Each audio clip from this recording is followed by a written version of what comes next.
When an oarfish swims ashore or washes up on a beach, it's usually not a good sign. People see it as a bad omen or even an earthquake warning. And there's a mix of myth, folklore, and science behind why. The oarfish is the longest bony fish in the world.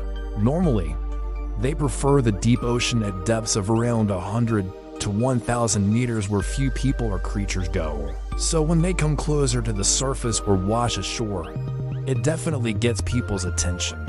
That's partly why oarfish have inspired so many legends over the years, often as sea serpents. In Japan, oarfish are called Ryugu no Sakai, which translates to messenger from the sea god's palace. For centuries, Japanese fishermen believed they were heralds of impending earthquakes or tsunamis. And in other coastal cultures around the world, sightings were tied to sea dragons or omens of coming disasters. Now, in modern times, scientists can explain most of the reasons why oarfish sometimes appear near land. But the folklore and traditions surrounding these mysterious fish endure, especially in Japan. The people there have a long history of respecting and fearing the ocean, and oarfish are seen as its messengers. So what exactly does it mean when an oarfish swims close to shore? Let's explore the folklore, the science, and what might lie somewhere in between. The oarfish is a truly enormous fish, reaching lengths of up to 36 feet or 11 meters. That's longer than a school bus.